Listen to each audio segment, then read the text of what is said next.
We did not see it. Cousin Peanut denied from picking Nidalee. In this case, it's going to be Bless, who was a really big Nidalee player when Everate, as BBQ were previously known. So Ever, I should say. Ever. ESC Ever. Previously known, were trying to get promoted to the league. He looked great on Nidalee, and Challenger was one of his big picks in the LCK in summer of last season as well. So something he's always had in his champion pool. And like I said, there is a lot of people preparing Nidalee, but not many people actually cementing it as a pick in the draft. As this could actually be 4 junglers. It's like 3.5, given that Jarvan is more of a top laner, but a lot of focus on the jungle pool already. A Lee Sin blue side ban. Feels like Gragas priority is going to be through the roof. Or a potential really first pick. There. I mean, is this even the point where we start, slipping into the likes of the Rek'Sai? I mean, the Kha'Zix is still available at the moment. And what about what else is available? Because think of other roles. Galio, Syndra. Kuro has never been a great Syndra. So that's well, Kennen, especially for Marin. Rumble also was available. Now, will Afrika just first pick Syndra? Okay, they go for it. Now, this is a good sign if you want to see Kuro pick up 1,000 kills on the day.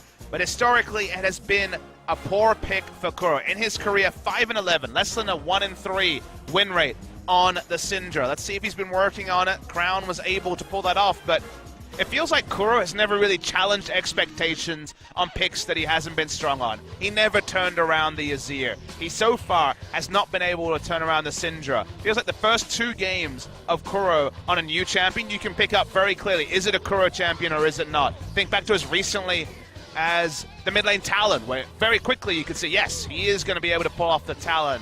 Syndra so far has been a struggle for Kuro. Yeah. Well, Kennen does make it through, not picked up by Afrika in that first pick, so goes over to Crazy. Could be flexed, but we expect it to be in the top lane. And Kha'Zix, as mentioned, will come through, and it's going to be the Gragas. Very early priority on the Gragas. Afrika did have a run where they were playing a lot of top lane Gragas. Now, Tucson has also been a bit of a mad scientist when it comes to the flex picks. Played some Camille support in spring season, so I'm not going to completely rule out it being a support Gragas, but it does hurt the champion pool of Crazy, who's on basically only tanks. Will they actually have Marin jump onto the Lucian? Because we've seen Lucian bans when Kennen has been picked. Marin may be a mad genius. He likes the Fiora. We've never seen him on a ranged AD carry, apart from, of course, the on-hit Kennen. So very interested to see where BBQ go with their second round of bans. Well, Rengar picked up here. For Bless out of the jungle. Saw Malrong trying his hand at this one yet again, but the power behind the Rengar is not really there these days. It's very much fallen away like the Graves. Let's have Ashe for a first or primary initiator, so if he's able to go unharassed, maybe the benefactor for it. Quest will be on, the hunt I guess will be on between the Kha'Zix and the Rengar, which we predict is not going to be a big talking point in summer season, given the relative power level of the Rengar in particular. Galio, we mentioned, will be banned away. Wonder where we will see Tempt go in the mid lane to try and deal with the Syndra. Part is not clear. Something like the Zed is possible. Certainly could be an AD champion built into Hexdrinker. And Tucson will see the Respect Thresh ban as well. Taking that off the board. Final ban now for Afrika Freaks. Who do you want to target out? Could also be Tempt on the Vlad, which he's played Vlad once this season, and it's been one of those matchups where it's containment matchup for Vlad against the Syndra. Don't build into the Spirit Visage much anymore, but it is a sort of an option. Wish to look into it. Banshee Veil Vlad sounds like a weird thing, but could be possible. Is Echo also available, but not sure how much they're going to be in the wheelhouse of Tempt. He's been working on them in his solo queue or during scrims, but like you brought up, will be the Vladimir locked in for him. He sticks with the Vlad. It's one already this season. Their only game victory has been with Vladimir, so hoping it's going to be the lucky charm for them. Big dive comp coming in here. Would you go AP Kennen this comp? You kind of wonder when you have things like the Hema to talk about, but almost certainly going to be the on-hit variety. Kramer going to probably return to the Kalista. Let's see if we're going to get a full bot lane or we're going to see some crazy Gragas support. Nope, not going to be it. All right, just going to be the Braum picked up here, so Gragas will be in the top lane for Marin. So maybe we were trying to, what you remember was the staple of the Afrika Freaks, where they would just draft Maokai or Gragas in an early round and try and make things work. Blind pick the top laner for Marin. In this case, it was an answering pick to the Kennen, just going to try to sustain through the Kennen, which expected to be on hit. Just waiting for the timer to go down, going super standard on the side of BBQ.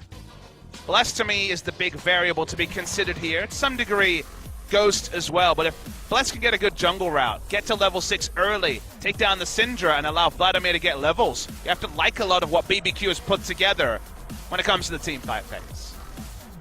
So very standard. See, like you said, Bless, can he get through the jungle without getting harassed down? Spirit, very aggressive, very intelligent when it comes down the jungle pathing, predicting his enemy. And it's a duo thing, right? Because the Vladimir also needs to be babied a little bit. So given that neither the jungle or the mid laner is happiest pre-6, a lot of chance for the duo of Kuro and Spirit to try and run the early game, but jury's out on whether they've been able to do that with any consistency. So Freaka Freaks do have positions to attack. They do have a game plan they can follow in the early game. It's going to be more of a containment job for BBQ before they can turn things around with the Vlad Rengar duo. Lots of pressure now on both of these squads. Need a win. Start climbing up the standings, BBQ especially. Getting down to that 9th place spot. Want to climb up the ladder. Want to stay away from that promotion tournament spot. We saw Jin Air and Kongdu Monster during the spring split get stuck at the bottom of the standings, had no chance of climbing out. And we'll see if Freaka Freaks will rewrite their series, actually move ahead of where MVP's been at, or actually also be down the bottom. All right, well, let's go ahead, load up on to Summoner's Rift for Game 1 at Freaka Freaks versus BBQ Olivers.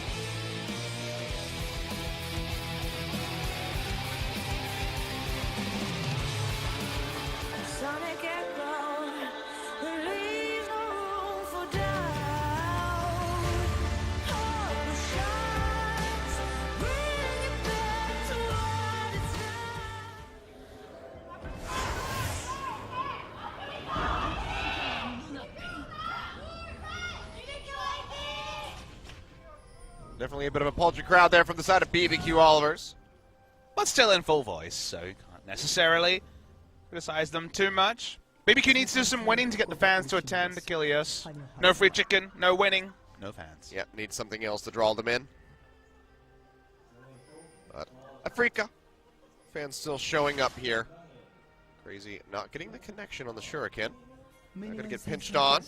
Level 1 Braum. They're going to go ahead and flash forward. They The exhaust really comes want down. this. Can they proc the sun in time? They do lock him up before he can make it over the wall, but it's going to be a leap in for Spirit. Can he get the hit? One more will do it, and that's going to be the first blood going over to the Kazakhs. And the variable here that wasn't considered, you think, okay, how's he going to get the kill here? He jumps over, but Storm Raider's Surge procced on the first auto attack, and he had the movement speed to chase him down. Level 1 Braum. Always respected, but of all things, the keystone choice from the Kazakhs is what allows him to pick up the kill. Worth noting that Kazakhs will go back, get his second jungle item, but he does have E for the initial clear, so can't start Raptors, and will need a bit of a leash to even get through the red buff. I mean, the concussive blows from Tucson will help him out that much more, you have to say.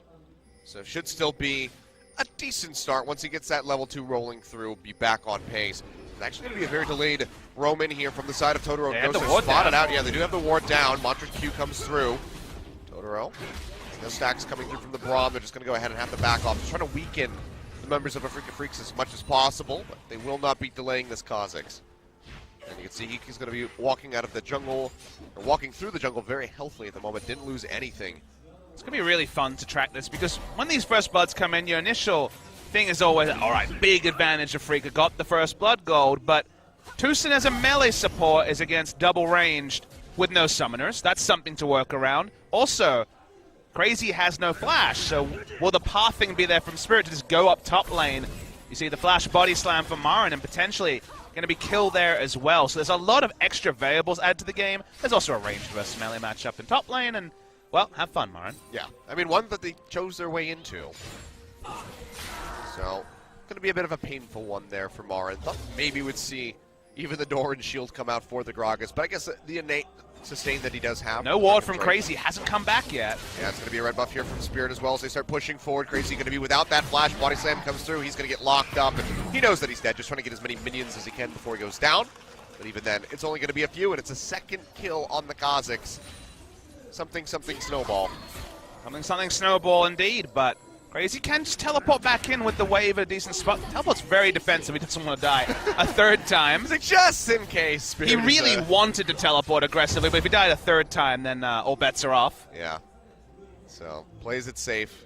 Lets him put down a control ward and hope that this lane gets better. Let's see how that turns out, because Marin's been dealt a pretty stacked hand at the moment, as is Spirit. Both of them having 100% kill participation just 3.5 minutes in. And Spirit snowballing is also good for the mental side, given that Spirit has struggled largely of the games so far. I mean, he's coming up here. He's got the wraparound already. It's a level 2 cannon. Crazy goes ahead, drops that control ward into the tri-brush. So would be spotting him out. And just now, is seen on vision, but the full channel recall does come through from Spirit. Has some shopping to do.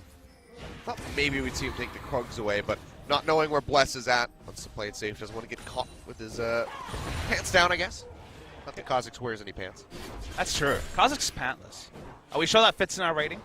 I think we're T for teen over here, if I remember we might have to revisit this. Right. If Graves can't have a cigar, then why can't... I mean, Graves got the cigar back that's from memory. True. So yeah, that is apparently something that's happening. It's at least something to be happy about. But yeah, Kha'Zix just running around pantless. It's better than Gragas running around pantless. Really. That's true. Gragas does have his shame hidden a little bit. Let's see. Play forward there, try to get that proc onto Totoro. Can't quite find it. Some decent harass coming through, though, as Kramer and Tucson just really want to survive this lane, keeping it pretty competitive as far as the CS is concerned so far. And if by some miracle, I guess with the Gragas top it's possible, but they get the season, the spring season special of taking down enemy turret. If you're Kramer and Tucson, your chase potential with Braum, Callista, the Fate's Call into the concussive blows, and also the Braum ultimate is insane. So, short laning phase, exactly what BBQ want. Short lane in terms of distance, not about time, because 2v2, a lot of pressure from Kramer and Tucson with just a bit of levels and items. Spirit just scoping out the jungle here. Hasn't found anything yet, and BBQ, they're playing very far forward with the no vision control in the brush. Immediate flash away comes through here from Totoro. Goes without his, has to use the heal. And they're just going to be summonerless in that bottom lane. That's going to use this time to go top lane. Worth noting that we mentioned him power farming his way to 6 early, and he is level 5. So, with all the commotion of Kennen dying twice, has been able to covertly get his way most of the way to the throw of the hunt. To let you guys know, given that Crazy hasn't committed with his items yet, the summoner choice is what has separated the AD and AP cannons. Also the fact that only Marin has played it, but for future reference, it was Thunderlords from Marin on both the AP games. Wes fading forward into the Wolves there. He's going to get pitched on Kuro, comes around the side, leaps forward, but he's just going to get deleted, and Kuro is just 1 kill closer to 1,000. He's 2 away. Maybe looking for a little bit more now. Nice. Only 2 more kills for Kuro. Looks very much like that mark is going to be hit today. Yeah, getting that kill early on the Syndra. 12 CS up over attempt. It's looking pretty good as far as his odds are concerned. And now, wrap around, maybe the dive in underneath the turret. Marin has the explosive cast ready to go, rolls out the barrel. Trying to chip away at Crazy. So being careful about the dive in. Knocks him out, body slam. They're trying to lock him in here. Flashes back available. The Void Spike's not going to connect. And Crazy, he's able to just run his way out to safety. Just about survives. Keeps his flash up, which is even more important for any sort of repeat ganks. Awkwardly for him, his teleport is a bit disconnected. Won't be able to use it to get back to lane, so we'll just have to have the walk of shame back to top lane. And tough matchup selected, but this was the Gragas just picked for comp rather than for laning phase. Spirit been able to do a lot of work, and the level 1 as well, so Tucson and Spirit take a bow. And Gragas pretty comfortable with that big help. Yeah, I mean, very comfortable. In fact, 12 CS up at the moment, has that budget Rod of Ages in the inventory, and now we'll be looking for, it seems like, the Ninja Tabby. Just try to mitigate that damage output from Crazy, who's just walking back in with the Bam Scepter, trying to get towards that build water. Towards Blade, once again confirming that it will be the on-hit cannon. Marin will have to be dissuaded away from the build he wants to go, which is something like a Spirit Visage to back the magic resist. That's his usual want as a Gragas, but a lot of physical damage dealers apart from the Vladimir on the side of BBQ, so we'll get some value out of armor purchases. See what armor represents. Iceborne Gauntlet is probably the way he will go. It's a Gragas special, and when it comes to itemization, the top laners that actually go triple Dorans were unaffected largely by the armor item nerfs, as triple Dorans into Iceborne Gauntlet is at full power relative to a lot of the changes, so still a very comfortable buy if it fits your playstyle. Was walking up towards that top lane will now be spotted over by the Krugs. Cheeky little ward placement there from Spirit. But that's still power farming. Hasn't found a lane to target. Most kill pressure is bot lane post 6, and that's coming soon, but not quite available. Looking for the lane gank, but control ward in the brush, so he's just going to find that. Pick up a little bit of gold for himself, so fruitless roam up towards the top side. Very conspicuous, but... And Spirit. Trading information. Aha! Ah, but will he know about the sword in the second brush? Nope. No more sweeper. Could drop a control ward if you wanted to. It's about the most vision battle we've had in the multiple brushes of top lane ever in Champions history. I mean, when you have the Kha'Zix and the Rengar, gotta be careful about those lane ganks, especially from the side of Rengar, just leaping out of the brush onto your face. So understand the safety of it.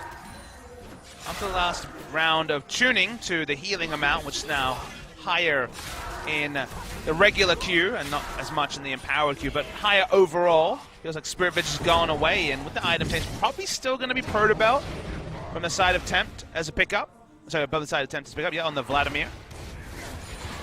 Just not going to connect. Might have seen potentially the all in there from Kuro if it had. Just trying to steadily chip away with the Vladimir where he can, but build a potion.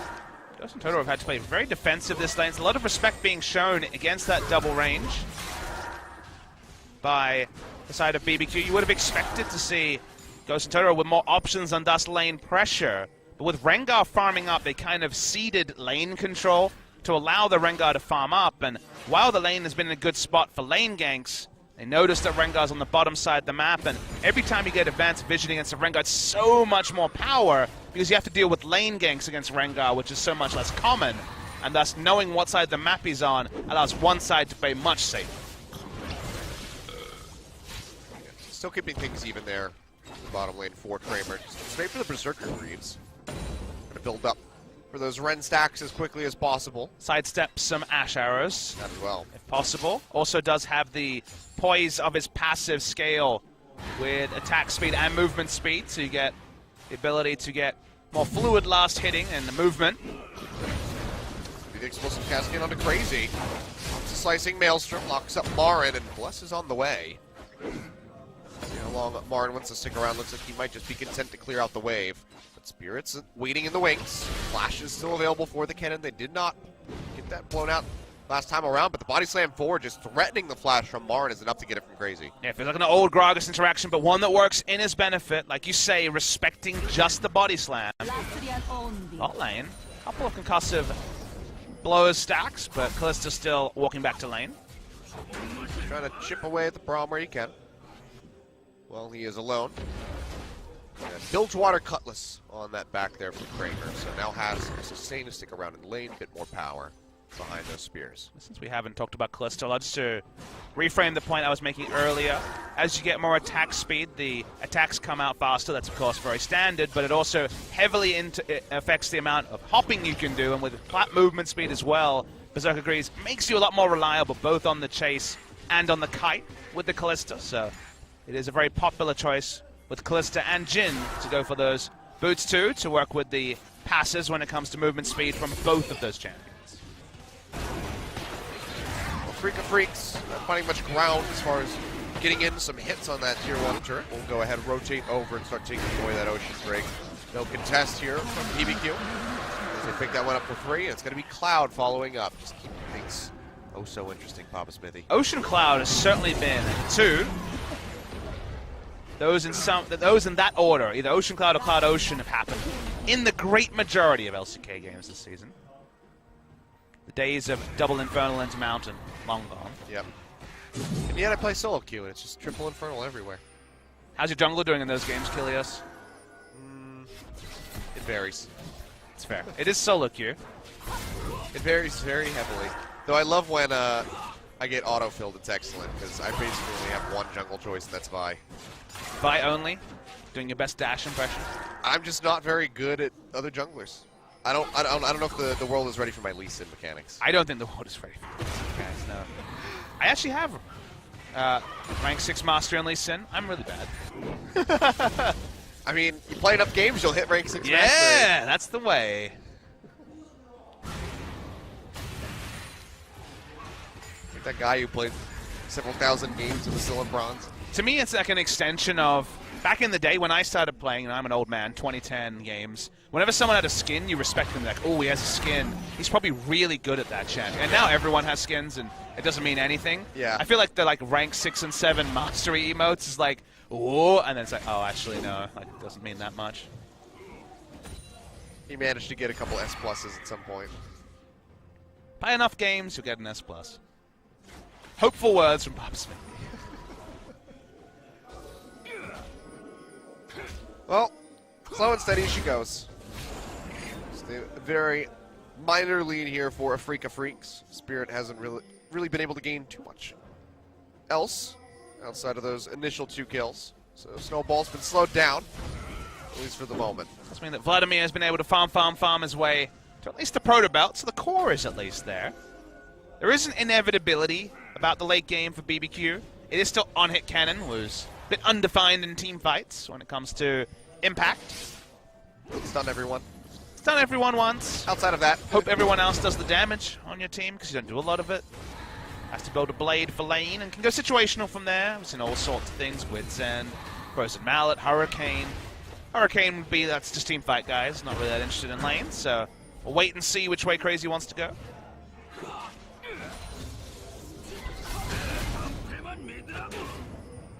might not find out for a while. Still working towards finishing up that Blade of the Rune King. And we won't have a dragon for several minutes, so seems like it's just going to be a lot of vision control. War is being busted out here on both sides. Attempt. We'll go ahead and interrupt that unleashed power by dropping into the Sanguine Pool. Spirit's been spotted already, twice. Get leapt on, lots of damage coming through from the Kazakhs. Now the leap forward, Brom not quite going to connect on the Q. Glacial Fisher comes down. Juked by Bless, yeah. Nicely done. Does not get hit by that. A little bit of HP back from the Hemo Plague proc onto Spirit. Kuro was really late with the roam. Need to be able to cover. The big objective here is mid lane turret. The tent has been chipped away again and again. Kuro always been in control of this lane. Stun connects.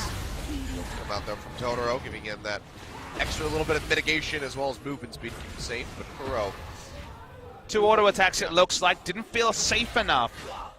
Even with Hemo Plague down, didn't feel like the Flash Ignite all-in would have worked for Temps. I didn't see Ash Arrow thrown out, so sure. Still a bit risky, but you can see the recall is coming through here for Temps, so Kuro should be able to finish that one off. In the top lane, body slam in, lock Crazy down, yeah. The slicing Maelstrom thrown out, roll the barrel, takes him just a little bit lower. The first brick will come through.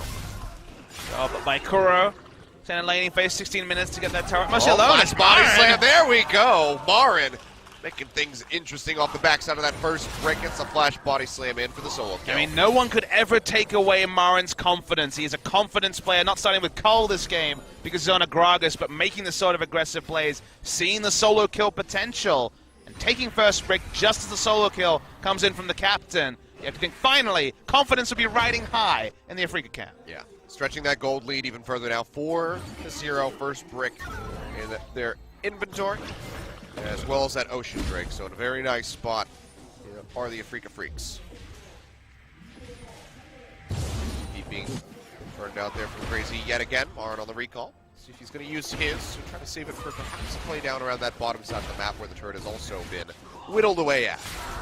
Interesting to track where the next moves are. The percentage play for Afrika here is for Kuro and Spirit to invade the bottom blue side jungle, get control wards and advanced vision there, push in Vlad and roam. That's usually the percentage play.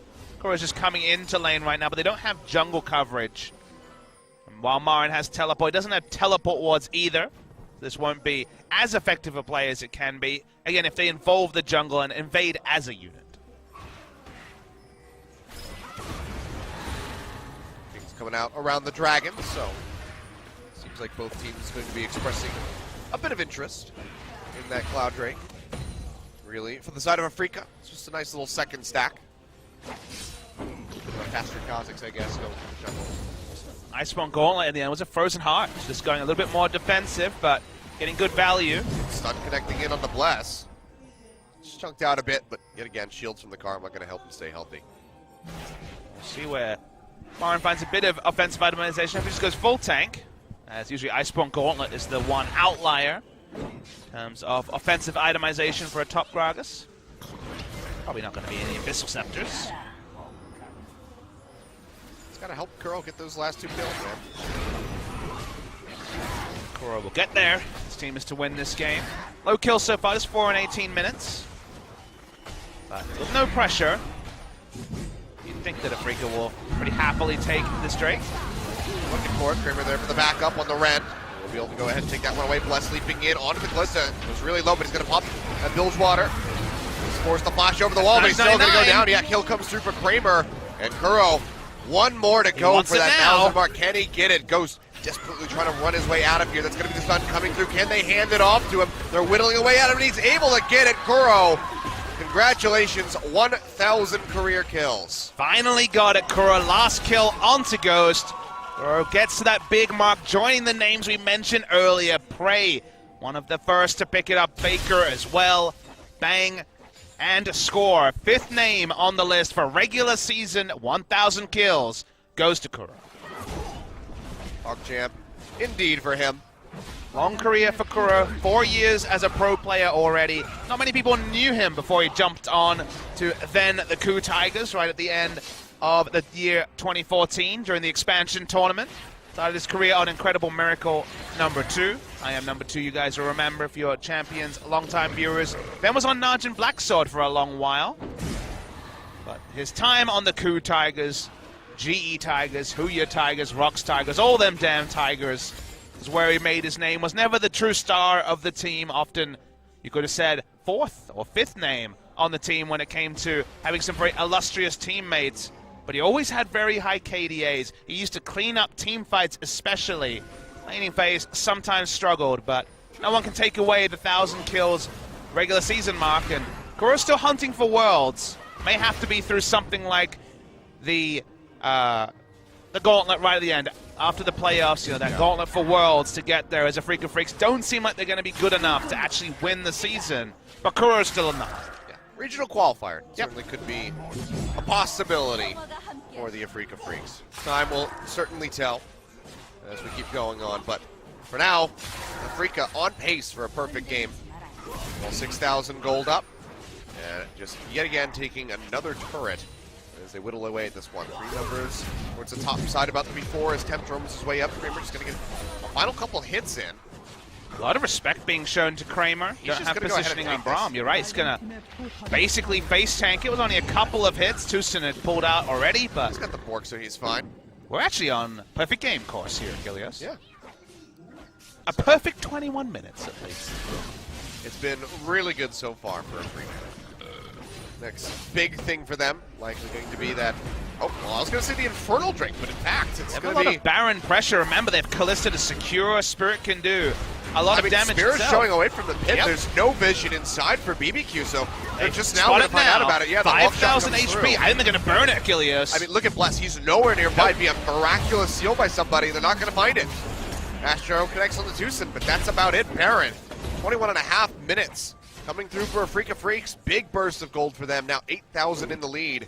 And they could just use this to shatter the rest of these inner turrets. So many alpha moves coming through from the Afrika Freaks, largely around the Callista, face-tanking top turret, and then casually turning onto a 21-minute Baron. But they get everything in one fell swoop, and BBQ, they've kind of just watched Afrika play a great game, a controlled one. There hasn't necessarily been much excitement outside of level 1, where they went Rambo to pick up the cannon. But Crazy's had no pressure. You know, Marin's already been able to go second item into the Spirit Visage, so he's going to be able to build for the team fight rather than necessarily for the lane. And these Rengars, they're not convincing us, Kilios. It's another passive game from Bless. Well, absolutely excellent performance for the Afrika Freaks so far. Well, they haven't done anything wrong, which, for 22 minutes of gameplay, that's what I mean. Usually someone has overstepped or disrespected. Sure, we saw one roam from Kuro that wasn't the best it could be, but that's high expectations rather than mistakes necessarily from the Afrika Freaks. It's been good from them. That's what I mean, because usually you have to take this with a grain of salt. Because it's like, okay, you know what? They're playing against BBQ, who are really, likely to end up as one of the bottom teams here in LCK by the end of the summer split. But because they haven't been making mistakes, it's just been clean, measured play from the side of Afrika Freaks, calling all the right shots. You do have to give them credit for it.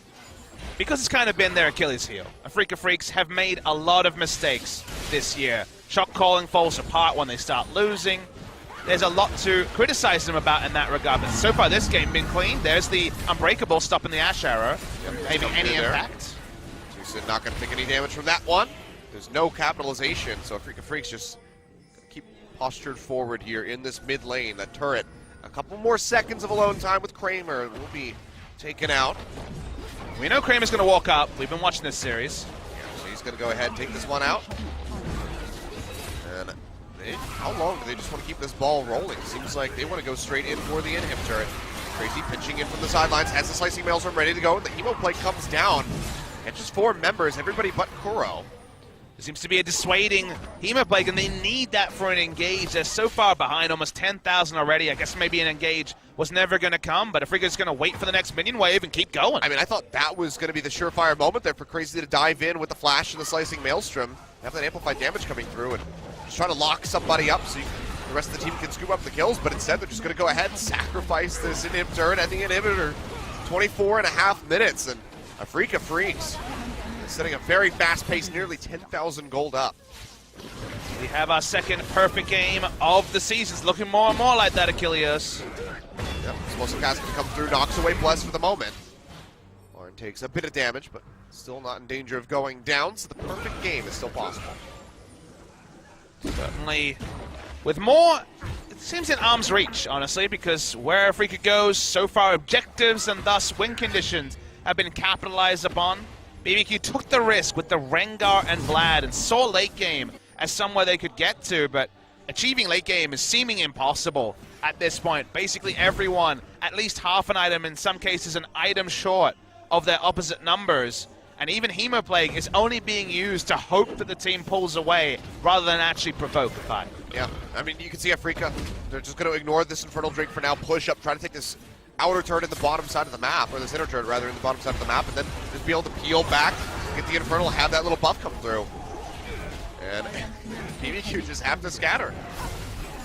Knowing Afrika can play like this is not something we definitely knew about before. They have often taken risks without having control. Speaking of control. Catch that one. Oh, Kuro just throws out the Unleashed Power on the Ghost, even with the heal. He gets taken down, absolutely melted by the Syndra. Second inhibitor getting ready to fall just a few minutes later. Base is broken in 2 spots. How long can BBQ read this like a nature documentary and watch Afrika win the game? It's going to be pushing forward here. Kuro doing his best to try to keep the enemy away. Flash forward, Marn goes in. Explosive cast will be flashed away by BBQ. One Nexus turret. Themselves alive, but yeah, the first turret goes down. Leap forward here from Spirit. Hemoplague drops in on the 2. Still not in danger of dying. Nexus now exposed to BBQ. Can they put something on the board, or will it be the perfect game? It seems so very likely, unless they can finish off Marn. Goes in for the body slam, flash away. From Temp keeps himself safe, but there we go.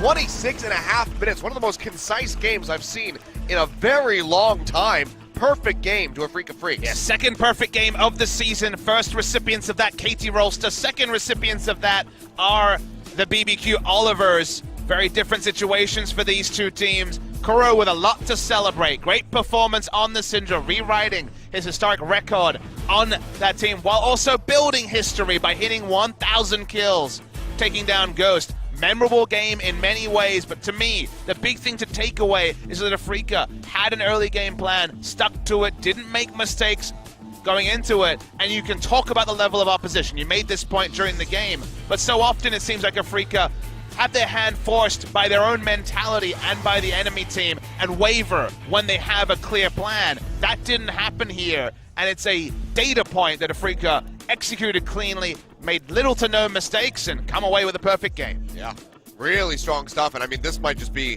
one of the fastest nights of League of Legends we've had in a very long time, Papa Smithy. 8:34 on the clock as we get ready to go to the break.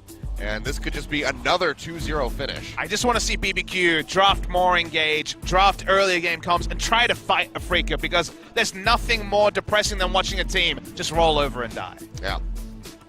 put up the least amount of a fight as you possibly could. But 2-0 on the horizon here for Freak of Freaks. We're going to go to a break. We'll be back in a few.